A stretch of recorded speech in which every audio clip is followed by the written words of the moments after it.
आज का जो हमारा पहला टॉपिक है that is Kirchhoff's laws,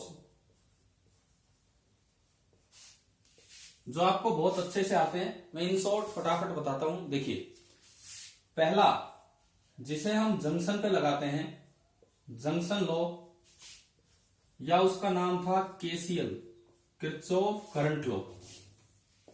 junction law या केसीएल, किर्चॉफ करंट लॉ। इतनी सी स्टेटमेंट है कि किसी जंक्शन पे ना तो चार्ज आके इकट्ठा हो सकता है, ना चार्ज वहां से जनरेट होकर नया चल सकता है। Charge entering a junction per unit time is equal to charge leaving the junction per unit time. अब चार्ज पर यूनिट टाइम को करंट बोलते हैं। कैपेसिटेंस में यहां चार्ज में ही इक्वेशन बनाते थे, Q1 आया, Q2 Q3 गया। यहां करंट में इक्वेशन बनाएंगे, I1 करंट आया, I2 गया और I3 गया। तो सिंपली केसीएल की इक्वेशन है I1 is equal to I2 plus I3। हाँ जी भाई बताओ, ये सबको आता है ये करना, केसीएल लगाना?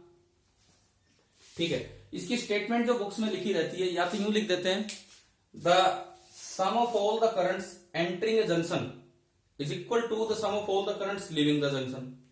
पहली स्टेटमेंट। दूसरी स्टेटमेंट, पहली स्टेटमेंट की इक्वेशन मैंने बना दी। दूसरी statement, algebraic sum of all the currents entering a junction is zero। algebraic sum of all the currents entering a junction is zero। इसका क्या मतलब है कि जितना भी करंट जंक्शन पे आ रहा होगा, algebraic sum मतलब विद साइन, तो कोई बाहर निकल रहा है उसको आप नेगेटिव मान लो। मतलब यूं मानो कि इस जंक्शन पे तीन करंट एंटर कर रहे हैं, एक I1, एक माइनस I2 और एक माइनस I3। इन तीनों का सम जीरो होगा।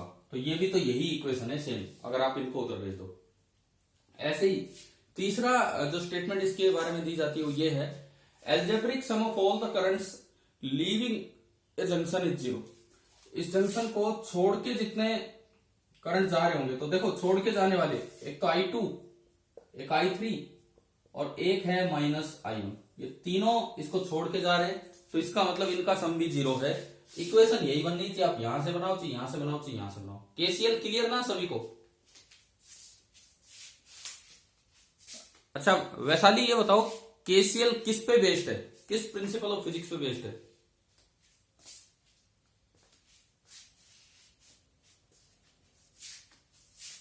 बताइए, है या नहीं है इसमें? वैशाली एक बार आप जवाब दीजिए कि KCL is based on which principle of physics?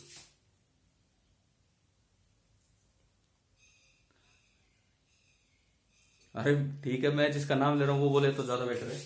देखो, केसीएल हमने पढ़ा कि it is based on charge conservation. KCL is based on charge conservation, कि पर यूनिट टाइम जितना चार्ज जंक्शन पे आएगा उतना ही चार्ज जंक्शन से बाहर जाएगा। देखो, क्योंकि आपने सारा मैटर पढ़ा हुआ है, तो इस एक क्लास में 3 क्लास का काम हो जाएगा। तो अब फटाफट इन चीजों को समझते चले। नोट्स आप फिर बना लेना, अभी इन शॉर्ट लिख लो, क्योंकि वो बिल्कुल सेम है जैसा कैपेसिटेंस में। तो पहला लॉ हमारा है junction law, KCL, Kirchhoff current law. और ये सिंपली ये रूल है, मल्टी लूप सर्किट में इनका यूज होता है। इनका यूज कहां कहां होता है केसीएल का? ठीक है ठीक है ठीक है। देखिए, मल्टी लूप सर्किट में इसका यूज कैसे होता है। जैसे मान लो ये कोई भी एक सर्किट है, कोई भी ये एक सर्किट आपने बनाया, इस तरह से कोई सर्किट बना के दे रखा है। अब हमें एज्यूम करना पड़े, हमने मान लिया कि भाई इस ब्रांच में करंट है I1, इस ब्रांच में करंट माना I2, कैसे भी आप मान सकते हो।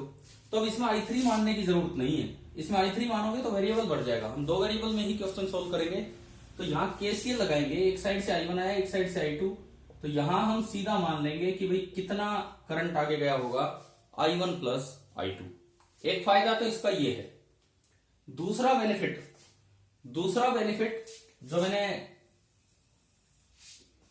जो ज्यादा अच्छा बेनिफिट है क्या, कि आपको पार्ट ऑफ सर्किट दिया, आपको पूरा सर्किट नहीं दिया। You are given a part of a circuit. ये तो कंप्लीट सर्किट था, आपको एक जगह बस ये दिखाया गया कि भाई ऐसा है, इधर एक रेजिस्टेंस है, इधर एक बैटरी लगी है और इधर एक और रेजिस्टेंस और एक और बैटरी, इस तरह से दिखा रखा है। और यूं बोला है कि ये 3 पॉइंट्स हैं A, B and C. This is a part of a circuit, मतलब इसमें करंट फ्लो कर रहा होगा। ये तो हमें छोटा सा हिस्सा दिखाया गया है किसी सर्किट का। मैंने माना कि इसमें करंट है I1, इस ब्रांच में करंट है I2, इस ब्रांच में करंट है I3। मुझे I1, I2, I3 निकालने हैं। थोड़ा सा ये माइक ऑफ करो जिससे डिस्टरबेंस आ रही जिधर से भी। देखो, मुझे I1, I2, I3 निकालने हैं इस सर्किट में। जो पूरा सर्किट नहीं दिखाया, ए पार्ट ऑफ ए सर्किट दिया है। मान लीजिए आपको ये रेजिस्टेंस दिया 1 ओम, ये रेजिस्टेंस दिया 2 ओम, ये बैटरी दी 5 वोल्ट और ये बैटरी दी 10 वोल्ट। और मुझे बताना है इन तीनों ब्रांचेज में करंट कितना जा रहा होगा, वो मुझे निकालना है। अब लूप तो कहीं बन ही नहीं रहा, लूप नहीं बन रहा तो आप केवीएल की तरफ जाने का सोचेंगे भी नहीं, आपको केसीएल से करना पड़ेगा। अब ऐसे क्वेश्चंस में ना कुछ जगहों के पोटेंशियल्स दिए रहते हैं। जैसे क्वेश्चन में दिया है कि यहां का पोटेंशियल है 3 वोल्ट। क्वेश्चन में हमें दे दिया कि यहां का पोटेंशियल है 3 वोल्ट।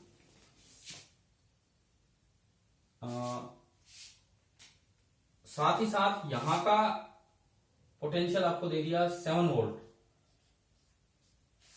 और यहां का पोटेंशियल 2 वोल्ट, ये दिया गया। बस मुझे ये 3 वैल्यूज दिखा रखी हैं, दिख रही होंगी आपको। तो अब मुझसे पूछा है कि बताओ I1, I2, I3 क्या होगा। सिंपली ये बताना है कि I1, I2, I3 क्या होंगे। देखो, थोड़ा सा लॉजिक लगाते हुए चले। पहले आप जहां तक पोटेंशियल लिख सके लिखिए। यहां 3 वोल्ट है, ये बैटरी के पास प्लस माइनस 5 वोल्ट, तो इधर से उधर जा रहे हो तो बताओ पोटेंशियल कम हो रहा है कि ज्यादा हो रहा है, बताइए। इधर से उधर जाएं, प्लस से माइनस जाएं, तो पोटेंशियल कम करना है कि ज्यादा करना है? कम। 3 वोल्ट में से 5 घटा दो, 3 में से 5 घटाया तो बताओ जंक्शन का पोटेंशियल कितना आया? -2। हमें जंक्शन का पोटेंशियल मिल गया -2। अच्छा जी, और आगे चलो। यहां का 7 वोल्ट दिखा रखा है और इस बैटरी के पास है प्लस उधर माइनस इधर 10 वोल्ट। तो यूं बताओ, जब हम उधर से इधर आएंगे पोटेंशियल लिखते समय, तो 10 वोल्ट कम करना है या 10 वोल्ट बढ़ाना है?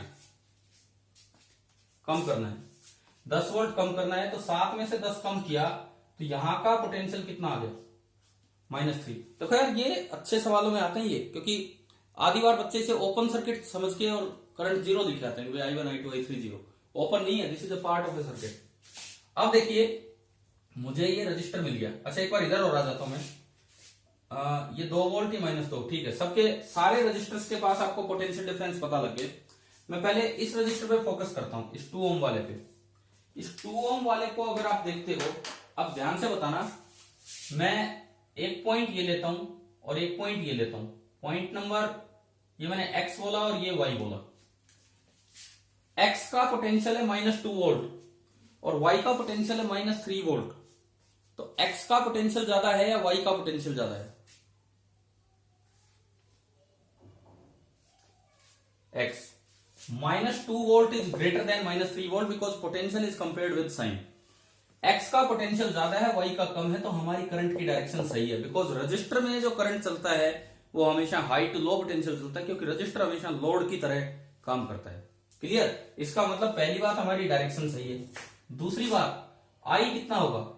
I आप इससे निकाल सकते हो, V बराबर IR, तो I बराबर V/R।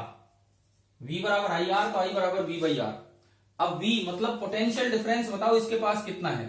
ज्यादा में से कम घटाओ, ज्यादा में से कम घटाओ। -2 माइनस -3, बताइए पोटेंशियल ड्रॉप कितना है यहाँ? 1 वोल्ट। और रेजिस्टेंस कितना है? 2 ओम। तो मेरे पास I2 आ गया, सही डायरेक्शन के साथ आया है कि 1/2 एम्पियर। बताओ I2 निकालना आ गया आपको? 1/2 एम्पियर उधर की तरफ। ठीक है। देखो, सर्किट तो हम बहुत सॉल्व करेंगे, करते भी रहेंगे, लेकिन इस तरह के क्वेश्चंस भी करने आने चाहिए जो ओपन सर्किट की तरह दिख रहे हैं।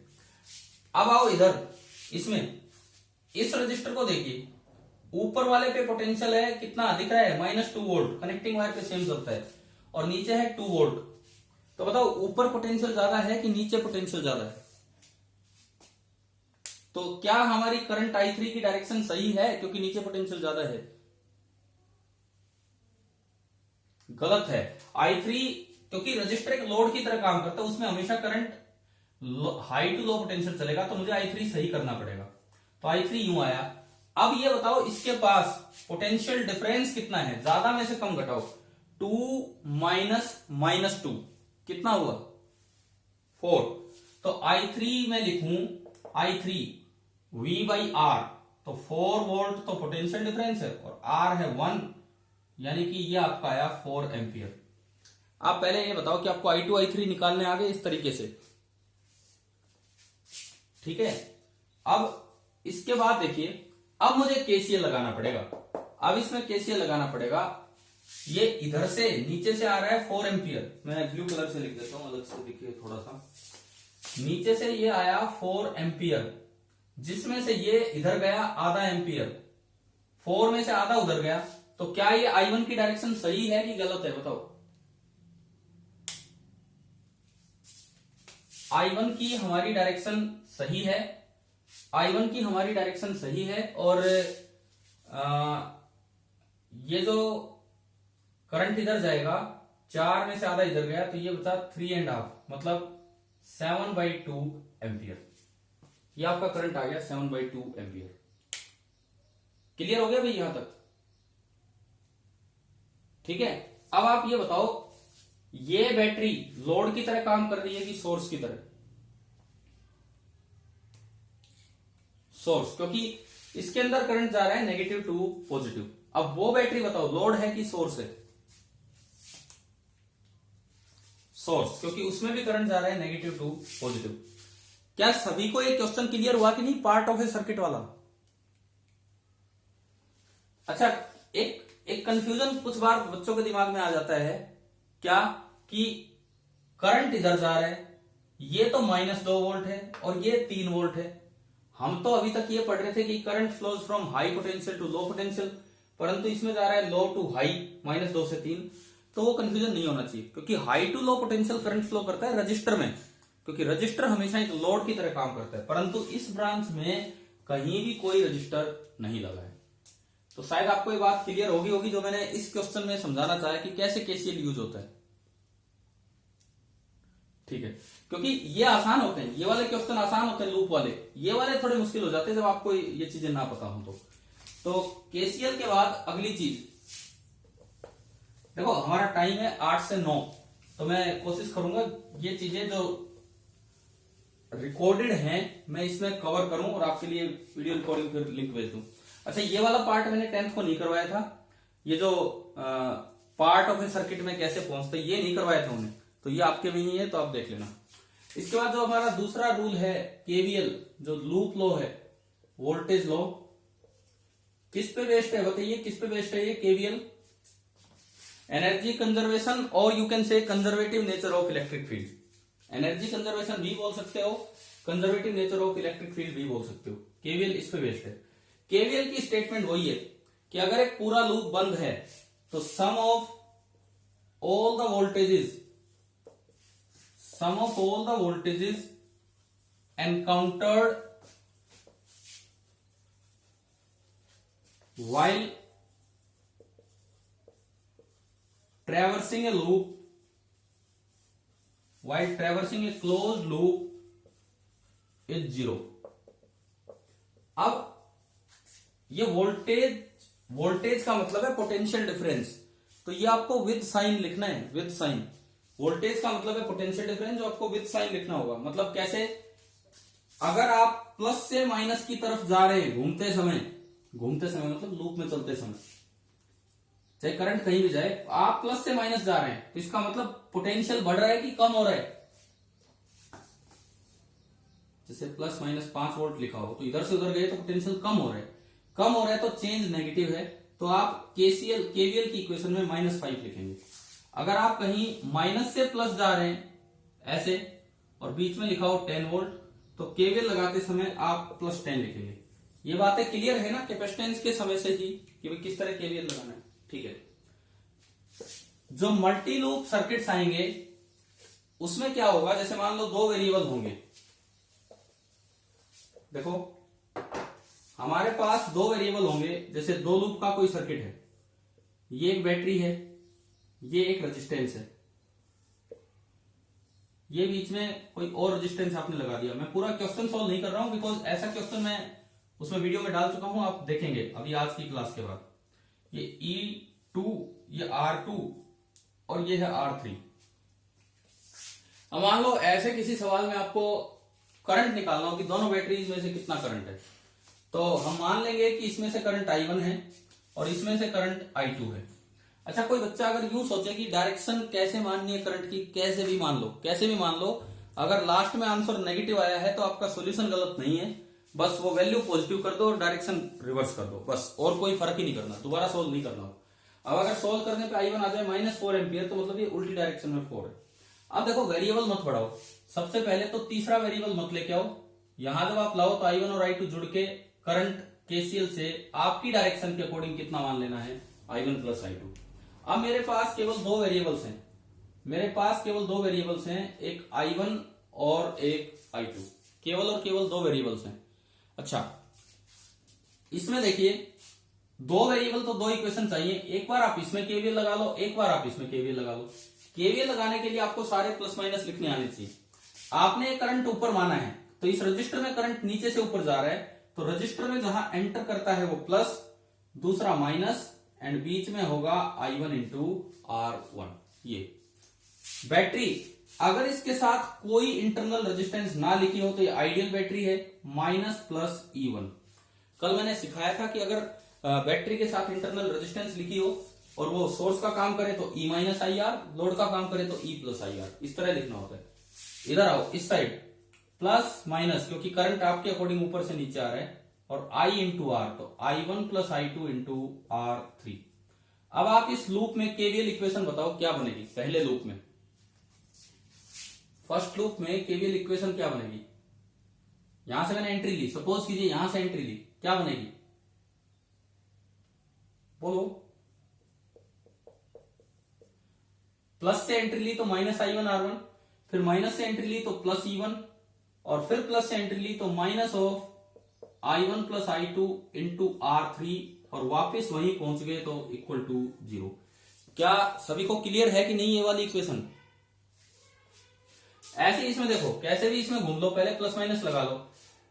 ये करंट आपने I2 माना है तो नीचे से आ रहा है, तो प्लस माइनस यहां होगा I2 R2, यहां होगा माइनस प्लस E2, और इसके बाद होगा इधर से आए तो ये तो इधर लिखा ही हुआ है, इधर से काउंट कर लेंगे।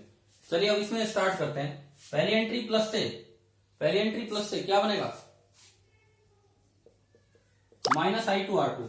अगली एंट्री माइनस से तो प्लस E2, और अगली एंट्री यूं सीधे मत भाग गया ना, यहां से सोचो इधर तो लिख नहीं रखा, निकल लो ना भाई, वो उधर लिखाओ इधर लिखाओ, एलिमेंट तो है। तो प्लस से एंट्री ली तो minus of I1 plus I2 into R3 और इक्वल टू 0, इक्वेशन नंबर 2। इसके बाद दो इक्वेशन दो वेरिएबल, तो इन दोनों को आप सोल्व कर लेंगे, solve for I1 and I2। अब अगर कोई डायरेक्शन, कोई आंसर नेगेटिव आ जाए तो इसका मतलब वो हमारी डायरेक्शन अपोजिट है, मैग्नीट्यूड सेम रहेगा, बस डायरेक्शन अपोजिट रहेगी। तो आप बताओ केवीएल लगाना आ गया मल्टी लूप सर्किट में, कैसे केवीएल लगाना है। ठीक है,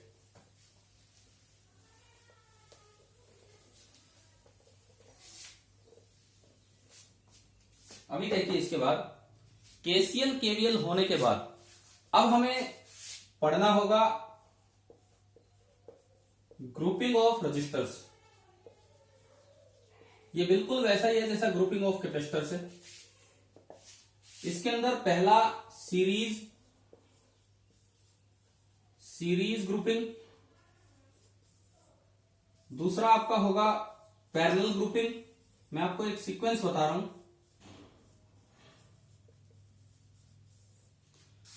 पैरेलल ग्रुपिंग में एक मेन बात रहेगी आइडेंटिफिकेशन ऑफ पैरेलल कॉम्बिनेशन। मैंने कैसे आइडेंटिफाई करना सिखाया था कि पैरेलल में है, उसमें कैपेसिटर में कोई अजीब सा भी सर्किट है तो कैसे आइडेंटिफाई करते हैं कि पैरेलल में है कि नहीं है। आप पॉइंट्स के नाम देके, याद है ना, टर्मिनल्स के नाम देके अगर पहुंचाते रहो जब तक कनेक्टिंग वायर है, सेम पॉइंट चलता रहेगा। अगर फाइनली कोई भी दो सेम पॉइंट्स के बीच में आ गए तो उनको अलग से लगा दो पैरेलल कॉम्बिनेशन बनाते हुए। ठीक है, वहां भाई देखो आप लोगों ने सारे वीडियो अटेंड नहीं किए, ज्यादा कुछ बच्चों ने किए, कुछ ने नहीं किए। मैंने मल्टीप्लेट कैपेसिटर भी पढ़ाया, उसमें भी सिखाया कैसे पैरेलल में, कैसे सीरीज में। और आपके पेपर में एक क्वेश्चन भी आया हुआ था मल्टीप्लेट पे, तो और वो क्वेश्चन वो था जो आपको करवाया गया था कैपेसिटर में। अगर आपको ध्यान हो, कैसा आपके पेपर में ये वाला क्वेश्चन आया हुआ है, ये तो वो क्वेश्चन है जो मैं वैसे भी करवा चुका था, और आपके लिए जो बीच बीच में असाइनमेंट डाले हैं, एक मल्टीप्लेट पे 3-4 सोल्ड क्वेश्चंस भी मैंने डाले थे, तो उसमें भी था ये सवाल। तो डायरेक्ट देखते ही हो जाना चाहिए था अगर आप थोड़ा पढ़ के गए थे तो उसमें। तो आज एक चीज ये कर रहे होंगे अभी। अच्छा, उसके बाद हम पढ़ेंगे व्हीटस्टोन ब्रिज। व्हीटस्टोन ब्रिज के बाद बैलेंसिंग की कंडीशंस, और व्हीटस्टोन ब्रिज में एक चीज ये कि आइडेंटिफाई कैसे करें व्हीटस्टोन ब्रिज को। अच्छा, फिर आपको एक चीज याद है कि एक special case of unbalanced Wheatstone bridge करवाया था मैंने, special case of unbalanced Wheatstone bridge, तो वो हम बाद में कर रहे होंगे। आज की क्लास का क्या टारगेट है मैं वहां तक बताता हूं। Series grouping, parallel grouping, identification of parallel, Wheatstone bridge, उसका आइडेंटिफिकेशन और उसमें बैलेंसिंग। क्लियर? अब मैं ये चीजें रिवाइज करवाऊंगा जो आप पीछे कैपेसिटर में पढ़ चुके हैं। अच्छा, दूसरी बात, मैंने ये शुरू के 20 मिनट तो आज रिकॉर्ड किए हैं, क्योंकि मेरे पास दूसरा फोन बस इतनी क्वालिटी का है कि वो इतना ही रिकॉर्ड कर पाता है। तो शुरू के 20 मिनट तो मैंने रिकॉर्ड किए हैं। इसके बाद अब जो मैं इस क्लास में करवा रहा हूं वो मैं फिलहाल रिकॉर्ड नहीं कर रहा हूं, बिकॉज इससे आगे सीधे वो लिंक डाले जाएंगे जो ऑलरेडी रिकॉर्डेड वीडियोज है। ठीक है।